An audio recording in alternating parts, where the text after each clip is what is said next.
Alors, je suis Laurence Orvet et je suis bibliothécaire à Trouville-sur-Mer. Le livre de mes 20 ans, c'est Léon Morin, prêtre de Béatrice Beck. En fait, j'ai trouvé ce livre sur une étagère chez mes parents dans leur maison de campagne l'été de mes 20 ans. Et je l'ai pris sans conviction parce que j'avais rien à lire et que je ne peux pas rester sans livre. Et à l'instant où je l'ai ouvert, j'ai été happée par cet univers que j'ai trouvé formidable.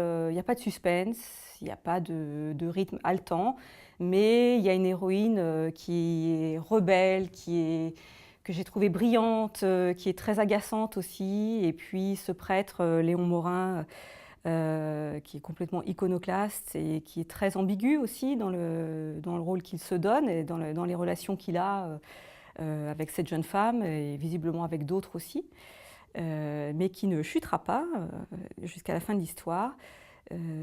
J'ai vraiment été emportée par cette histoire, les dialogues, la façon d'aborder la religion catholique, tout ça m'a vraiment beaucoup plu.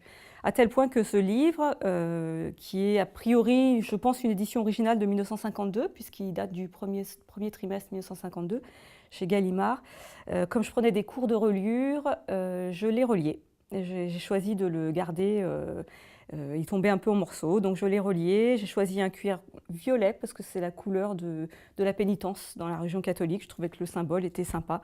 Et voilà, je l'ai toujours. À l'occasion de je ne sais plus quelle fête, le personnel se cotisa pour acheter quelques bouteilles de mousseux.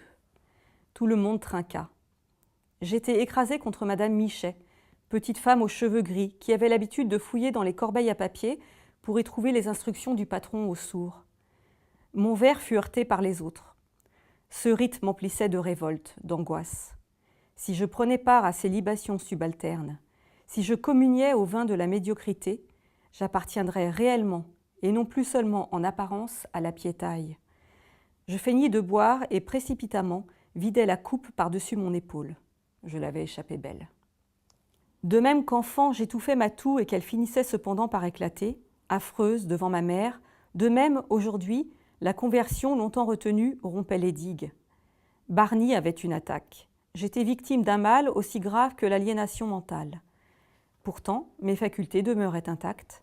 J'assistais, je procédais à mon inhumation. J'essayais de trouver quelque appui dans la parole de Claudel. Ce n'est pas l'affaire de l'estomac de comprendre la nourriture, mais de la digérer.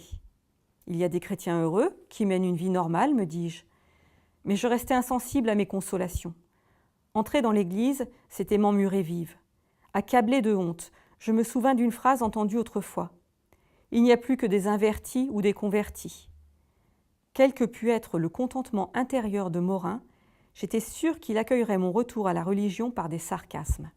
J'achevais dans une sorte d'agonie le déblaiement du grenier.